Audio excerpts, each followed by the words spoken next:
Hello friends, my name is Akhil Upadhyay and this is your channel philosophy of physics. बच्चों, हमने आप class 12 का chapter number first electric field and charges start कर दिया।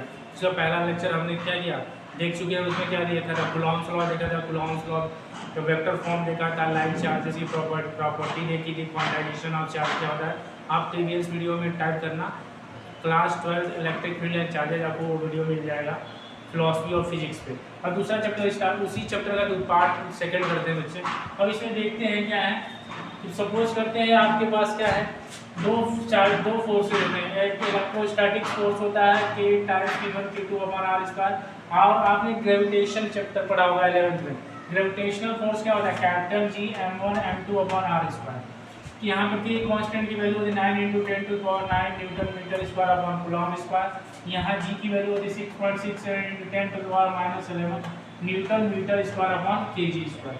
अब बच्चे, दोनों फोर्सेज में सिमिलरिटी क्या है, ग्रेविटेशनल फोर्स और इलेक्ट्रोस्टैटिक फोर्स में क्या सिमिलरिटी है। पहली सिमिलरिटी है कि both follow inverse square law. Both follow inverse square law का मतलब क्या हो गया, force is proportional to the one inversely proportional to the square of the distance. इसमें भी फोर्स क्या है, inversely proportional to the square of the distance. इसमें भी फोर्स क्या है, inversely proportional to the square of the distance. तो both follow inverse equation law. Both act along the line joining of the centre. दोनों क्या करते हैं, दो चार्जेस या दो मास रखे हुए हैं, उनके लाइन ज्वाइनिंग के अलोंग द सेंटर के ही line joining along the centre के ही एक्ट करते हैं। ठीक है, या अट्रैक्ट करेंगे या रिपेल करेंगे। डिफरेंसेस देख लेते हैं, दोनों फोर्सेज में क्या डिफरेंस है। Fe मतलब electrostatic force can be attractive और रिपल्सिव। अट्रैक्टिव कब होगा, जब अनलाइक चार्जेस रहेंगे अट्रैक्टिव हो जाएगा। रिपल्सिव कब होगा, जब सेम नेचर के चार्ज रहेंगे रिपल्सिव होगा। But gravitational force is always attractive. और मास में बच्चे क्या होता है, पॉजिटिव नेगेटिव मास नहीं होता, मास तो मास होता है। ठीक है, तो उसमें क्या करता है, वो अट्रैक्टिव होता है। Gravitational force is always attractive. और नेक्स्ट देखते हैं, F depends on F he depend है, यानी इलेक्ट्रोस्टैटिक फोर्स क्या किस पे डिपेंड करता है, मीडियम पे डिपेंड कर रहा है। एयर में उसकी वैल्यू कुछ और होगी, वाटर में वो दोनों चार्जेस को रख दोगे तो उसकी वैल्यू कुछ और होगी, ऑयल में रख दोगे दोनों चार्जेस की इलेक्ट्रोस्टैटिक फोर्स की वैल्यू कुछ और होगी। लेकिन gravitational force does not depend on medium. Gravitational force medium पे डिपेंड नहीं कर रहा, उसको आप दोनों मास को चाहे एयर में रखिए, चाहे वाटर में रखिए, चाहे ऑयल में रखिए, ग्रेविटेशनल फोर्स की वैल्यू क्या होगी, सेम होगी। चलिए बच्चों, एक क्वेश्चन करते हैं। Find the ratio of electrostatic force and gravitational force for two electron placed at some distance apart in air. दो इलेक्ट्रॉन रखे हैं, उनका रेशियो निकालना है। Electrostatic force and gravitational force का रेशियो क्या आएगा। जबकि मास ऑफ इलेक्ट्रॉन दिया है 9.1 × 10⁻−31 kg, charge of electron 1.6 × 10⁻−19 coulomb. Gravitation के कांस्टेंट की वैल्यू क्या दिया है, 9 × 10⁻9। ग्रेविटेशनल कांस्टेंट की वैल्यू होती है 6.67 × 10⁻11। चलिए बच्चों, वीडियो को पॉज करके नोट डाउन करिए और आप क्वेश्चन करिए। ठीक है, चलिए क्वेश्चन करते हैं। अच्छा बच्चों, कुछ डिस्टेंस इसमें क्या है, डिस्टेंस सेम दिया है, अपार्ट कर दिया है। डिस्टेंस क्या है आपका, सेम है। चलिए देखते हैं, तो दोनों का रेशियो निकालने के लिए क्या करेंगे, FE अपॉन FG कर लेंगे। FE कितना होता है, K times Q1 Q2 upon R square. और ये क्या हो जाएगा, capital G M1 M2 upon R square. R square से R स्क्वायर कट जाएगा, तो अच्छा क्या, K Q1 Q2 अपॉन में कैपिटल G M1 M2, सारे की वैल्यू रख देंगे। दोनों इलेक्ट्रॉन है तो चार्ज भी सेम होगा, मास भी सेम होगा। ये क्या हो जाएगा बच्चे, 9 × 10⁹9। चार्ज कितना है, 1.6 × 10⁻−19 कूलम का होल स्क्वायर हो जाएगा। ये कितना हो जाएगा बच्चे, जी की वैल्यू होगी 6.67 × 10⁻11। ये मास क्या है, M1 M2 कितना होता है, 1.9.1 × 10⁻31 का होल स्क्वायर। सबको क्या करिए, क्रॉस करिए, सॉल्व करिए। सॉल्व कर देंगे बच्चे, चलिए सॉल्व करके बताइए। ये आपका अप्रॉक्स में आएगा 10⁻42, अप्रॉक्स वैल्यू रहेगी, कितना है, अप्रॉक्स वैल्यू रहेगी। ठीक है, चलिए अप्रॉक्स में वैल्यू आ जाएगी आपकी 10⁻14, यानी इतना। यानी आपका ग्रेविटेशनल फोर्स और इलेक्ट्रोस्टैटिक और ग्रेविटेशनल फोर्स की वैल्यू आ गई 10 टू द पावर 14। यानी देख रहे हो आपका electrostatic force is much much greater than gravitational force. बहुत बहुत ज़्यादा होता है आपका electrostatic force in comparison to gravitational force. Gravitational force बहुत ही कम होता है, इसीलिए फील नहीं होता है। इसलिए दो बॉडी होती है, जैसे मैं एक पर्सन दूसरा पर्सन खड़ा है, उसका भी मास 60 kg है, मान लीजिए मेरा भी मास 60 kg है, तो दोनों के बीच में ग्रेविटेशनल फोर्स फील नहीं होता। क्यों? क्योंकि उसकी वैल्यू बहुत ही कम आती है, जबकि इलेक्ट्रोस्टैटिक फोर्स स्ट्रॉन्ग होता है। कितना टाइम्स हो रहा है? 2 इलेक्ट्रॉन के बीच में 10 टू द पावर 42 टाइम्स हो रहा है। ठीक है, तो electrostatic force is much much greater than gravitational force. Gravitational force से क्या होता है? ग्रेटर होता है। ठीक है बच्चों, ठीक है। चलिए बच्चे अब देखते हैं limitations of Coulomb's law. Limitations of Coulomb's law. Limitations of Coulomb's law.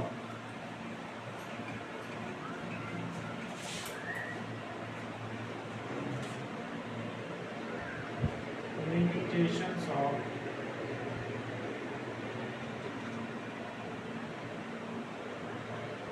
Coulomb's law.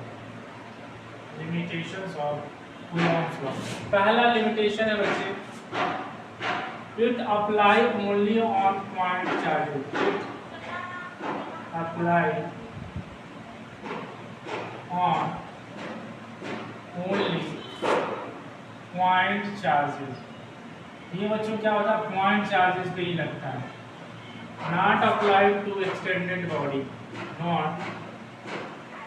Applied to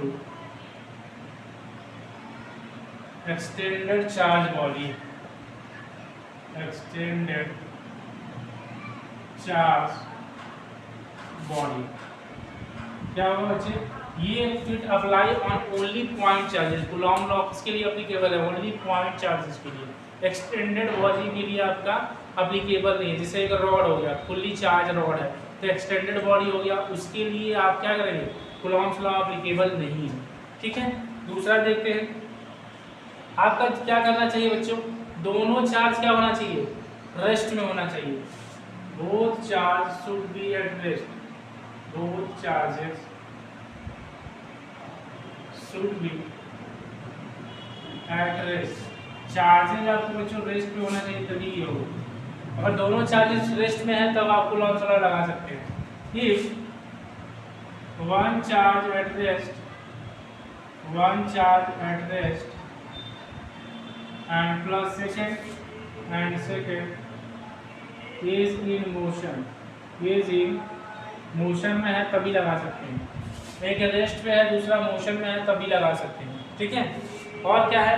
अगर दोनों क्या है, और दोनों बच्चे मोशन में हैं, if both are in motion, both are in motion, और दोनों चार्जेस मोशन में है, तो मुझे ये नहीं लगेगा। कंडीशन दो ही है, एक आपका दोनों चार्जेस रेस्ट पे होना चाहिए तब लग जाएगा, और एक चार्ज रेस्ट पे है दूसरा मोशन में है तभी लग जाएगा, और दोनों चार्जेस मोशन में है तब नहीं लगेगा। तो यानी दो कंडीशन है application limitation of Coulomb's law. It applies only on point charges, सिर्फ पॉइंट चार्जेस पे अप्लाई करते हैं। It does not apply to extended charge body. ये charge body extended charge body पे अप्लीकेबल नहीं है, सिर्फ पॉइंट चार्जेस के लिए अप्लीकेबल है। दूसरा, it applicable only on charges at rest. Charge आपका रेस्ट में है तो दोनों चार्ज अगर रेस्ट में है तो अप्लीकेबल होगा, या वन चार्ज रेस्ट में है दूसरा मोशन में है तभी एप्लीकेबल होगा। लेकिन दोनों चार्ज अगर मोशन में है तो ये आपका एप्लीकेबल नहीं होगा। ठीक है बच्चों, चलिए वीडियो को पॉज करके नोट डाउन कर लीजिए। अब देखते हैं principal of superposition. Principal of superposition, principal of superposition देखते हैं बच्चों। आपका प्रिंसिपल ऑफ सुपरपोजिशन क्या होता है? प्रिंसिपल ऑफ सुपरपोजिशन, मान लो बच्चे यहाँ पे कोई चार्ज है प्लस Q1, यहाँ पे भी चार्ज है Q2, यहाँ पे चार्ज है Q3, यहाँ पे चार्ज है Q4, यहाँ पे चार्ज है Q5, ये क्या है? Q5। अब बच्चे मैं पूछूं कि इस पॉइंट Q5 चार्ज पे कितना नेट फोर्स लगेगा, कितना नेट फोर्स लगेगा? तो Q1 क्या करेगा बच्चे? लाइन जॉइनिंग के नाम इधर फोर्स लगा देगा। Q2 क्या करेगा? लाइन जॉइनिंग के नाम इधर फोर्स लगाएगा। Q3 क्या करेगा, लाइन जॉइनिंग के अलोंग इधर फोर्स लगा देगा। Q4 क्या करेगा, लाइन जॉइनिंग के अलोंग इधर फोर्स लगेगा।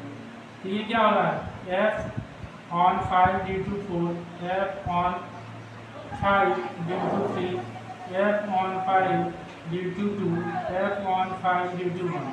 तो ये हमारा एक 5 वाला Q5 चार्ज था। इस पर हमारा फोर्स इधर आ गया, एक इधर आ गया, एक इधर आ गया, एक इधर आ गया। ये लग रहा है F5 F5 F5 F5।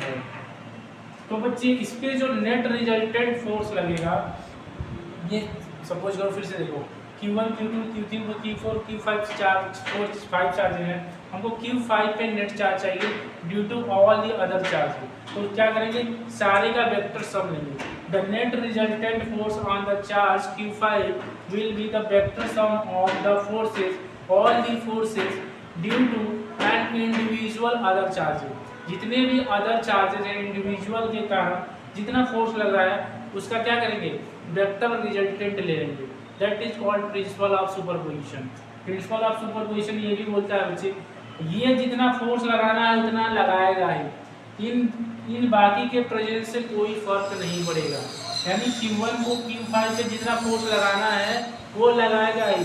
Q2 Q3 Q4 के प्रेजेंस से Q1 के फोर्स में कोई वेरिएशन नहीं हुआ, कोई बदलाव नहीं हो, वो जितना फोर्स लगाना है वो लगाएगा ही, इनके प्रेजेंस से उसको फर्क नहीं पड़ता।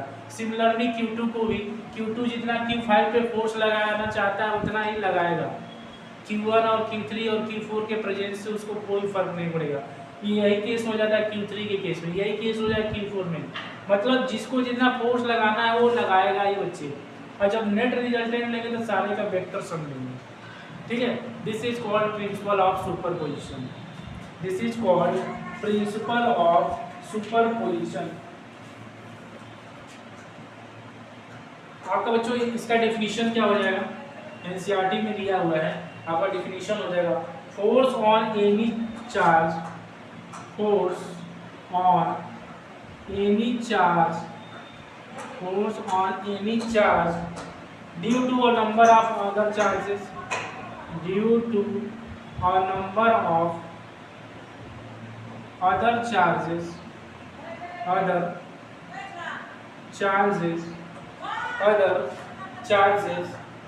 is the vector sum of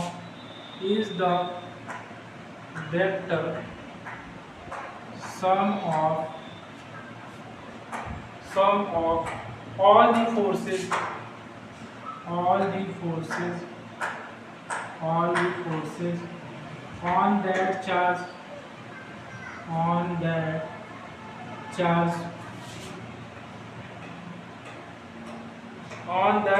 due to other charges taken one at a time, due to other charges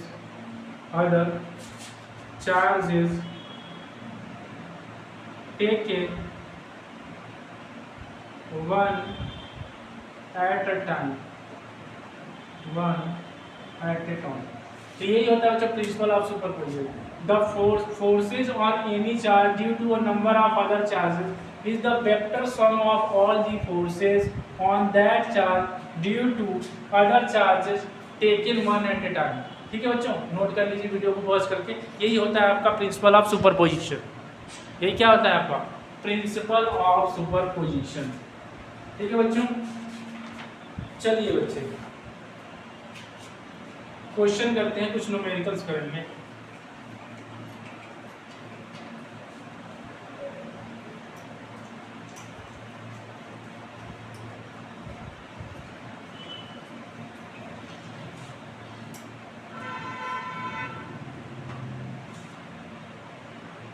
अच्छा बच्चों, क्वेश्चन करने से पहले कुछ शॉर्ट टिप्स दे देते हैं। शॉर्ट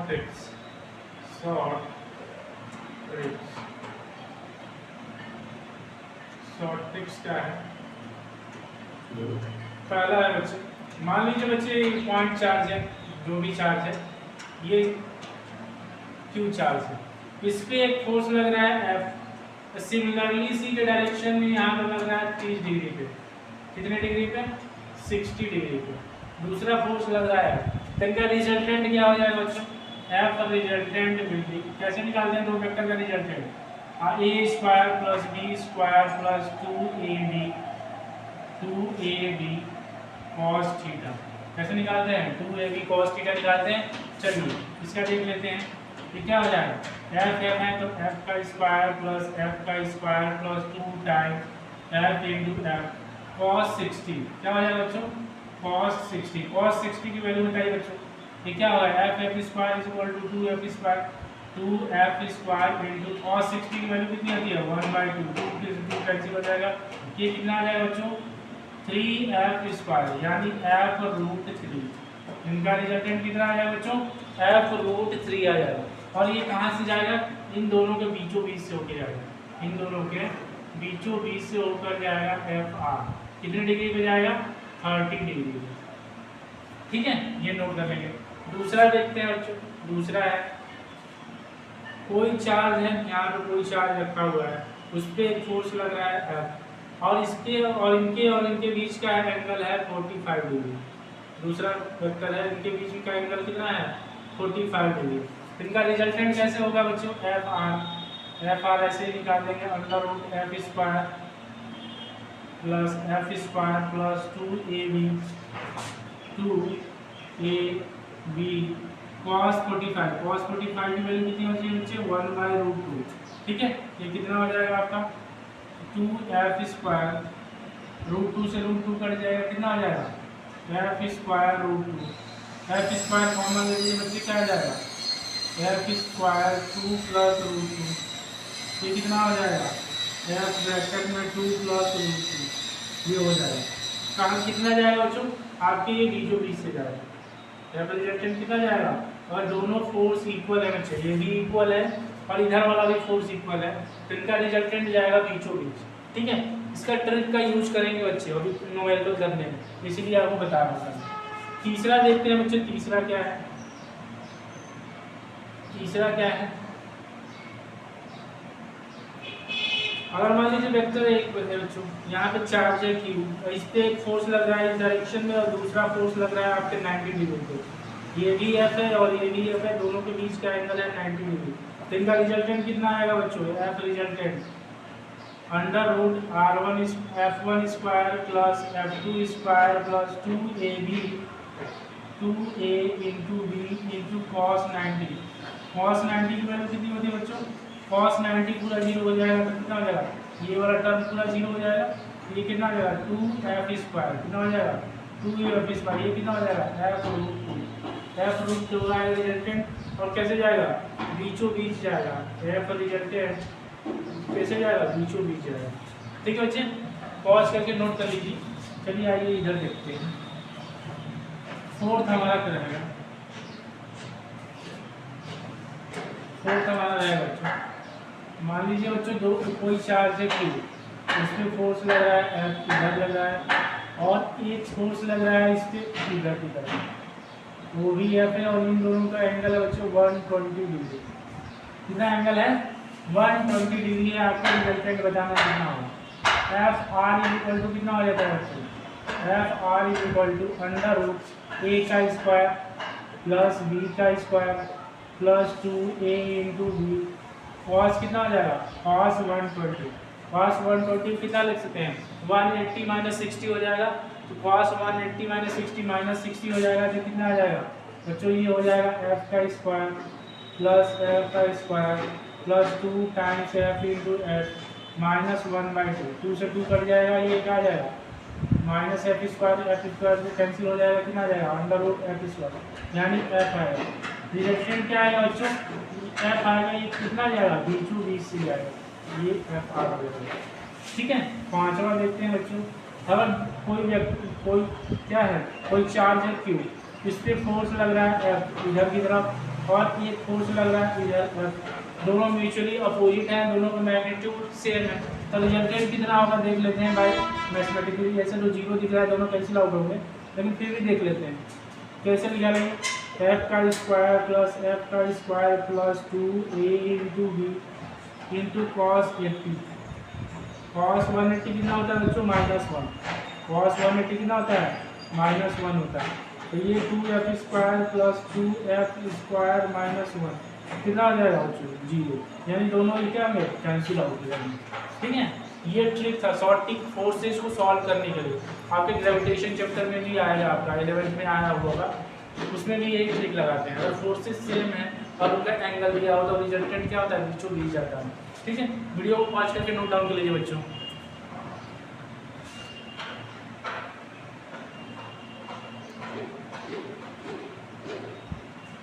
चलिए बच्चे क्वेश्चंस करते हैं।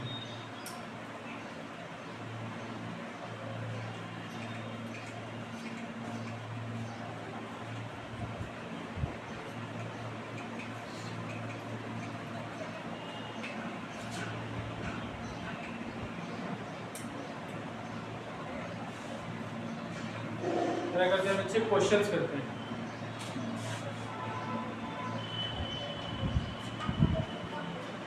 क्वेश्चन करिए बच्चे। मान लीजिए एक स्क्वायर है बच्चे, क्या है? स्क्वायर, इसकी लेंथ दी है ए बी है, इसके साइड दी है ए बी सी डी, इस पे रखा है प्लस क्यू चार्ज, इस पे भी है प्लस क्यू चार्ज, इस पे है माइनस क्यू चार्ज, इस पे रखा है plus Q charge.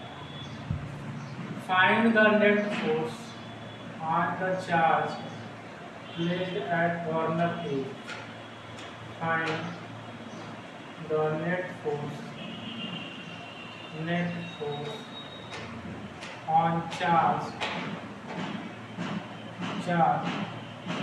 placed at a corner A. Find the net force on charge placed at the corner A. एक कॉर्नर पे जो चार्ज रखा हुआ है उस पर कितना नेट फोर्स होगा बच्चों, आपको बताना है। ठीक है, चलिए वीडियो को पॉज करके नोट डाउन करिए।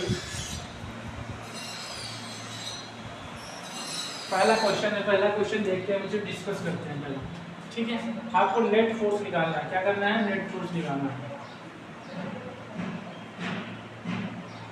नेट फोर्स निकालना है, किस पे निकालना है? ए वाले बच्चों। ये बताओ बच्चों, बी वाला क्या है? पॉजिटिव है, ए भी पॉजिटिव है, तो क्या करेगा? लाइन जॉइनिंग के अलावा रिपेल करेगा। ठीक है, इसका नाम रख देते हैं क्या? एफ ए, यानी force on A due to D. ठीक है, और बी वाला भी पॉजिटिव, ए वाला भी पॉजिटिव, क्या करेगा? लाइन जॉइनिंग के अलावा रिपेल करेगा। इसका नाम रख देते हैं F A due to D. ठीक है, और ये हो जाए सी हो गया। सी वाला क्या है? निगेटिव है, ये पॉजिटिव है, दोनों क्या करेंगे? एक दूसरे को अट्रैक्ट करेंगे। तो ये क्या करेगा? लाइन जॉइनिंग के अलावा इधर अट्रैक्ट करेगा। उस फोर्स को क्या नाम देंगे? Force on A due to C. ठीक है बच्चे, अब देखते हैं बच्चे ए वाले पॉइंट पे। ए वाले पॉइंट पे चार्ज है प्लस के, इस पे फोर्स की वैल्यू क्या होगी? F A D. इधर फोर्स की वैल्यू क्या होगी? F A D. और इधर वाला फोर्स कितना जा रहा है? ये हो जाएगा एफ ए सी। सबकी वैल्यू अलग अलग होगी, कितना होगा? ये डिस्टेंस ए है, ये ए है, तो ये कितना हो जाएगा बच्चों? ए रूट 2 हो जाएगा। वैल्यू लिखते हैं के टाइम्स में के रख देना। Q1 Q2 का क्या हो जाएगा? Q स्क्वायर अपॉन में ए स्क्वायर, क्या हो जाएगा? ए स्क्वायर। इसकी भी वैल्यू क्या होगी? K times Q square upon में ए स्क्वायर। और इसका क्या होगा? इसका तो अलग ही होगा, K Q स्क्वायर अपॉन ए स्क्वायर नहीं होगा। इसका डिस्टेंस क्या है? ए रूट 2 है, ए रूट 2 का स्क्वायर करेंगे बच्चों, ये कितना हो जाएगा? K times Q square upon 2a square. ठीक है बच्चों, सॉल्व कर लेते हैं बच्चों। अब बताइए, ये दो फोर्सेज हैं F एंड F, दोनों इक्वल है, इनका वैल्यू क्या है? सेम है। ये भी F है, ये भी F है, तो इनका रिजल्टेंट कितना जाएगा? दोनों के बीच में है 90 डिग्री एंगल, तो रिजल्टेंट बीचों बीच जाएगा। ये इनका रिजल्टेंट जाएगा एफ आर। कितना होगा? एफ रूट 2, इधर की तरफ चला गया। और ये क्या होगा? एफ बाई 2 हो जाएगा। अगर इसको एफ करें, सपोज करो ये हमारा एफ हो गया, तो ये क्या हो जाएगा? एफ बाई 2 लिख सकते हैं। ठीक है, अब हमने दोनों को रिजॉल्व कर लिया, बचा क्या? ये बचा, यानी इधर गया एफ रूट 2 और इधर आ रहा है एफ बाई 2। कौन ज़्यादा है बच्चों? ऊपर वाला ज़्यादा है, तो एफ नेट कितना आ जाएगा बच्चों? एफ नेट आ जाएगा F root 2 minus F by 2। F common ले लीजिए, रूट 2 माइनस 1 बाई 2, यही आएगा। एफ की वैल्यू रख दीजिए के टाइम्स क्यू स्क्वायर अपॉन ए स्क्वायर √2 - 1/2। ये क्या हो जाएगा? F net. क्या हो जाएगा बच्चों? F net. क्या हो जाएगा? एफ नेट हो जाएगा। चलिए वीडियो को पॉज करके नोट डाउन कर लीजिए बच्चे। चलिए अब देखते हैं इक्विलेटरल ट्रायंगल लिख देते हैं। बच्चों जितना आप प्रैक्टिस करोगे न्यूमेरिकल उतने ज़्यादा आपके कॉन्सेप्ट क्लियर होते जाएंगे फिजिक्स में। इसलिए फिजिक्स में जितने ज़्यादा टॉपिक पढ़ो उसके न्यूमेरिकल लगाइए, उसका शीट प्रैक्टिस कीजिए, DPP डेली प्रैक्टिस शीट कीजिए, NCERT कीजिए, SC वर्मा कीजिए, प्रीवियस ईयर क्वेश्चन कीजिए। ठीक है, उतने ज़्यादा आपके कॉन्सेप्ट क्लियर होते चले जाएंगे। चलिए एक और क्वेश्चन करते हैं। दूसरा क्वेश्चन है एक बच्चों आपका इक्विलेटरल ट्रायंगल है। इक्विलेटरल ट्रायंगल है ABC। इसकी लेंथ दी हुई A, साइड क्या है? A, साइड क्या है? A। अब आपको इस पे रखा है प्लस Q चार्ज, और यहाँ पे रखा है minus Q charge. Find the net force on, find the net force on charge placed at A, एक पॉइंट में जितना चार्ज रखा हो उस पर नेट फोर्स कितना होगा? ठीक है, चलो यहाँ पे पहला क्वेश्चन हो गया। दूसरा क्वेश्चन करते हैं बच्चों।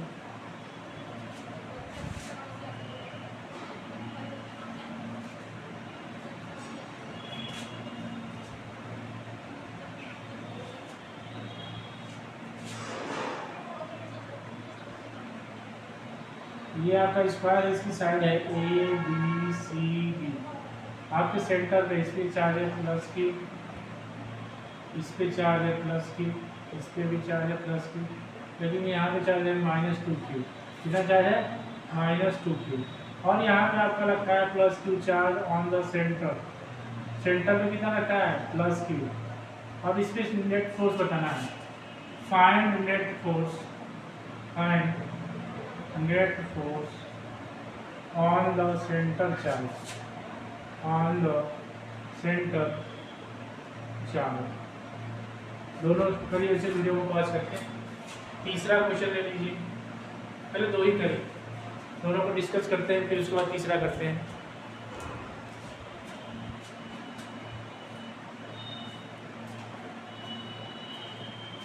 चलिए बच्चे ये करते हैं पहला question. Find the net force on charge A वाले पॉइंट पे आपको क्या करना है? नेट फोर्स बताना है। अच्छा ये बताओ पॉजिटिव चार्ज है बच्चों, ये भी पॉजिटिव चार्ज है, तो दोनों क्या करेंगे? इस वाले चार्ज को लाइन जाने के अलावा निकल करेगा force on A due to B. ये नेगेटिव है, पॉजिटिव है, ये क्या करेगा? लाइन जाने के अलावा अट्रैक्ट करेगा force on A due to C. अगर ये एंगल 60 है तो बच्चों ये कितना हो जाएगा? 120 हो जाएगा। अब देखो ये वाला चार्ज है, इस पे फोर्स कितना लग रहा है? FAB। और इस पे इतना कितना फोर्स लग रहा है? FAC। और इनके बीच का एंगल कितना है बच्चों? 120। यानी डिस्टेंस भी सेम है तो फोर्स भी सेम होगा। इसको भी F मानते हैं, इसको भी F। तो इसका रिजल्टेंट कितना आ जाएगा बच्चों? बीचों बीच जाएगा, कितना आ जाएगा? F रिजल्टेंट = F आ जाएगा। F की वैल्यू क्या होगी? इस डायरेक्शन में फोर्स रिजल्टेंट जाएगा। F की वैल्यू क्या हो जाएगी? K times Q square upon R square, यानी L स्क्वायर। ये आपका फोर्स का वैल्यू आएगा। ठीक है बच्चे, इस पे करते हैं सेंटर वाले में। सेंटर वाले में कितना चार्ज आएगा? चलिए वीडियो को पॉज करके नोट डाउन करिए। अब देखते हैं फोर्स का डायरेक्शन कहाँ कहाँ होगा। ठीक है, अब ये वाला चार्ज बताइए बच्चों, पॉजिटिव चार्ज है, ये भी पॉजिटिव चार्ज है, तो इसको लाइन जाने के अलावा निकल करेगा। इसका पॉइंट का नाम है O। Force on A due to A, ये भी पॉजिटिव है, ये भी पॉजिटिव क्या रिपेल करेगा? Force on A due to B. ये नेगेटिव है, इसको क्या करेगा? अट्रैक्ट कर लेगा। Force on O due to D. और ये क्या है? पॉजिटिव है तो ये रिपेल कर देगा। Force on O due to C. मैं यहाँ पे डायग्राम से अलग से लगा रहा हूँ। इधर गया force on O due to A, equally opposite जाएगा force on O due to C. इधर चला गया force on O due to D, और इधर की डायरेक्शन में force on O due to D. यही बच्चों, यही भी चार्ज रखा हुआ है। ठीक है, अब देखिए ये डिस्टेंस सेम हुआ, ए और सी का सेंटर से डिस्टेंस क्या होगा बच्चों, सेम होगा, क्योंकि सेंटर पे रखा हुआ है, डायगोनल के मिड पॉइंट पे है, तो ये डायगोनल अपोजिट होंगे तो दोनों क्या होंगे, कैंसिल आउट कर देंगे, ये वाला फोर्स कैंसिल आउट कर जाएगा, और ये दोनों फोर्स क्या होंगे, ऐड अप हो जाएंगे। या फोर्स ऑन नेट कितना हो जाएगा, force on OD plus force on OD, value रख देते हैं बच्चे। फोर्स ऑन ओडी बी की वजह से कितना होगा, k times Q square upon में ए स्क्वायर। ए है ये पूरा कितना हो जाएगा बच्चों, ए रूट 2 हो जाएगा, a root 2 by 2, a root 2 by 2 का वैल्यू कितना आ जाएगा, ए बाई रूट 2 का होल स्क्वायर, ये कितना हो जाएगा, k टाइम्स इसका चार्ज कितना है बच्चे, 2 है, तो 2k स्क्वायर हो जाएगा। इसका भी डिस्टेंस उतना ही होगा, ए बाई रूट 2 का होल स्क्वायर। करिए बच्चे कितना हो जाएगा, ये 2 पर आ जाएगा, इसका 2 टाइम्स के स्क्वायर अपॉन में ए स्क्वायर, ये कितना हो जाएगा 2 होगा, तो 2 पर आ जाएगा 4 टाइम्स के क्यू स्क्वायर अपॉन ए स्क्वायर, कितना हो जाएगा 6 हो जाएगा, 6 टाइम्स के क्यू स्क्वायर अपॉन ए स्क्वायर, ये क्या हो जाएगा बच्चों, एफ नेट हो जाएगा, क्या हो जाएगा, एफ नेट। इसका डायरेक्शन कितना रहेगा, इधर की तरफ, डायरेक्शन किधर होगा, इधर की तरफ। चलो इसको क्या बोलेंगे, अच्छा डायरेक्शन भी देख लेते हैं, डायरेक्शन क्या होगा, वीडियो को पॉज करके नोट डाउन कर लीजिए, डायरेक्शन इस तरफ होगा। अभी डायरेक्शन भी समझ लेते हैं क्या होता है।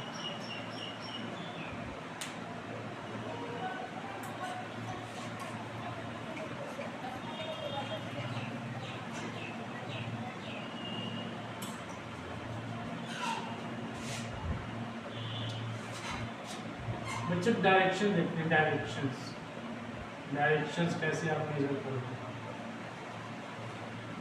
वेक्टर्स में। बच्चे आप क्या करते हैं, बोर्ड जब आप 2D में डायमेंशन डायरेक्शन में दिखाते हैं, तो ये हमारा वाला ईस्ट डायरेक्शन, ये क्या होता है, ईस्ट होता है, ऊपर क्या होता है, नॉर्थ होता है, नीचे क्या होता है, साउथ होता है, और इधर क्या हो जाता है आपका, वेस्ट होता है। जो भी डायरेक्शन बच्चों मेजर करते हैं उसको क्या बोलते हैं, नॉर्थ या साउथ के बोलते हैं। तो ये वाला जो होगा बच्चे, ये डायरेक्शन क्या कहलाएगा, ये कहलाएगा नॉर्थ ईस्ट, ये क्या कहलाएगा, नॉर्थ ईस्ट, ठीक है। इसको बोल सकते हैं साउथ वेस्ट, ये वाला क्या हो जाएगा, साउथ वेस्ट, साउथ वेस्ट, ठीक है। ऐसे ही ये वाला डायरेक्शन हो जाएगा। इस वाले डायरेक्शन को क्या बोल सकते हो, इसका नाम हो जाएगा साउथ ईस्ट, साउथ ईस्ट। क्यों साउथ और नॉर्थ को ही लेते हैं बच्चों, क्योंकि रेफरेंस पॉइंट मान लिया गया नॉर्थ डायरेक्शन और साउथ डायरेक्शन में, जो भी डायरेक्शन बताते हैं विथ रेफरेंस टू नॉर्थ या साउथ। तो ये वाला डायरेक्शन हो जाएगा नॉर्थ ईस्ट, और ये वाला डायरेक्शन हो जाएगा साउथ ईस्ट, ये वाला साउथ वेस्ट, और ये हो जाएगा नॉर्थ वेस्ट। ये क्या हो जाएगा, नॉर्थ वेस्ट डायरेक्शन। ये कितने पे होगा, 45 डिग्री पे होंगे सारे, क्या होंगे बीच वाले 45, ये भी 45 डिग्री, ये भी कितने पे होगा 45, ये भी कितने पे होगा 45, सारे 45 होंगे बीच वाले, कितने पे 45 डिग्री पे, ये कितने पे 45 डिग्री। तो इसको डायरेक्शन को क्या करिए बच्चों, नोट डाउन कर लीजिए। ऊपर नॉर्थ होता है, नीचे साउथ होता है, इधर ईस्ट होता है, इधर वेस्ट होता है। जो भी बीच वाला मिड पॉइंट होता है नॉर्थ और साउथ के रिस्पेक्ट में लेते हैं, तो ये उसको बोलते हैं नॉर्थ ईस्ट। इस वाले डायरेक्शन में बोलेंगे, इधर को बोलेंगे साउथ ईस्ट, इस वाले को बोलेंगे साउथ वेस्ट, इधर वाले को बोलेंगे नॉर्थ वेस्ट, ठीक है। तो 8 डायरेक्शन हमारे हो गए। चलिए बच्चों नोट डाउन करके इसको रख कर देते हैं, क्वेश्चंस करते हैं अभी।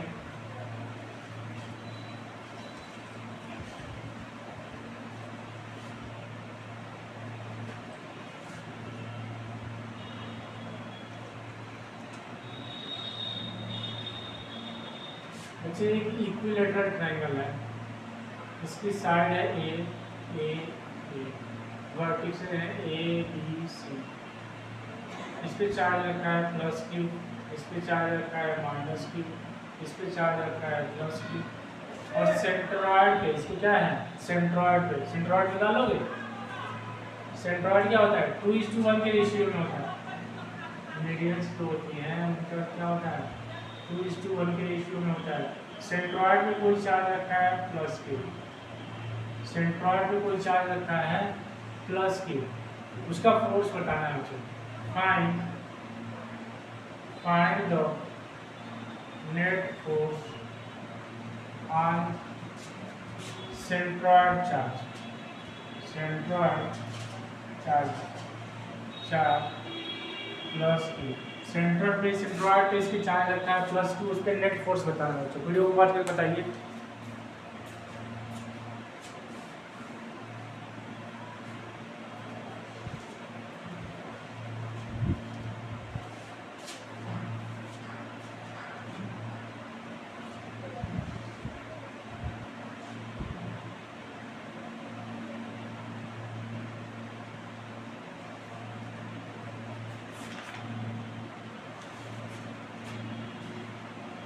चलिए बच्चे देखते हैं, सेंट्रॉइड पे आपको नेट फोर्स बताना है बच्चों।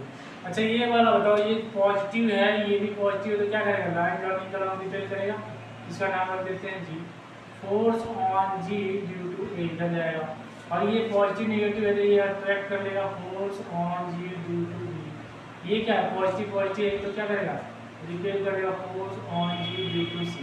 यहाँ पे बनाते हैं बच्चों इसको, ये आपका नीचे आएगा force on G due to A, ये आपका आ जाएगा force on G due to B, और ये क्या होगा बच्चों, ये क्या हो जाएगा, ये आपका हो जाएगा force on G due to C. यहाँ क्या हो जाएगा जी, ठीक है। चलिए अब वैल्यू क्या होगी बच्चे, अलग अलग होगी, ये निकाल लोगे ये वाली डिस्टेंस। चलो ये वीडियो आपके होमवर्क रहेगा, कमेंट सेक्शन में बताना कितना आया वैल्यू, ठीक है। चलो निकालो बताना। अगली video radiation of an electron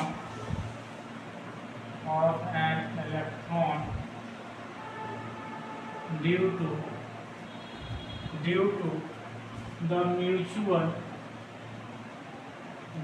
the mutual attraction between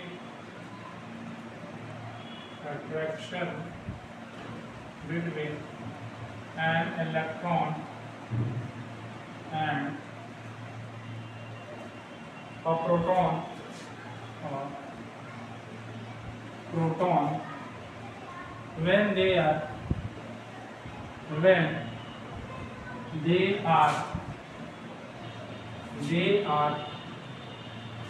1.6 angstrom apart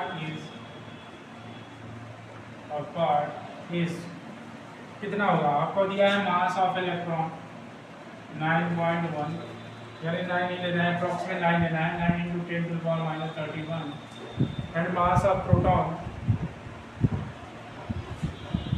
और के की वैल्यू जानते हैं बच्चे 9 × 10⁻9, और आपका इलेक्ट्रॉन का चार्ज कितना होता है 1.6 × 10⁻19 कूलम। करिए बच्चों, ऑप्शन दिया है आपका A B C D, option क्या क्या है 10⁻24 metre per second square, 10⁻23 metre per second square, 10⁻22 metre per second square, 10⁻25 metre per second square, ठीक है। ये दिया है the acceleration of an electron due to mutual attraction between an electron and proton when they are apart from 1.6 angstrom, ठीक है बच्चों। चलो करते हैं क्वेश्चन को, क्या लगाओगे, कूलॉम्स लॉ लगा लो, फोर्स ऑफ अट्रैक्शन दोनों चार्ज के बीच कितना है, फोर्स निकालो, फोर्स निकालने का तरीका क्या है, k times q1 q2 upon में r², फोर्स कितना है 9 × 10⁻9, चार्ज कितना है, चार्ज दोनों का सेम होता है 1.6 × 10⁻19 कूलॉम का होल स्क्वायर, ये कितना हो गया r², एंगस्ट्रॉम है 1.6 × 10⁻10 मीटर में कन्वर्ट कर देंगे एंगस्ट्रॉम को, और क्या करेंगे स्क्वायर कर देंगे, करिए बच्चों कितना आ जाएगा,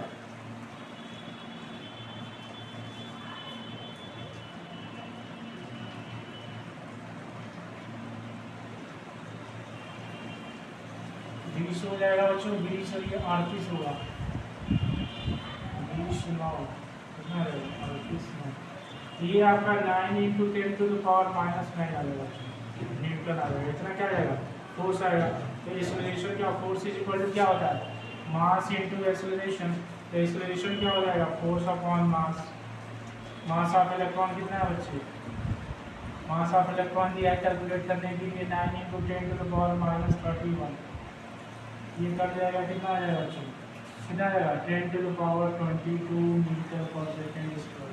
कितना आएगा 10 to the power 2 metre per second square. Option is third, option is correct. ये आया हुआ है नीट का क्वेश्चन बच्चों। ठीक है, वीडियो को पॉज करके नोट डाउन कर लीजिए, वीडियो को पॉज करके नोट डाउन कर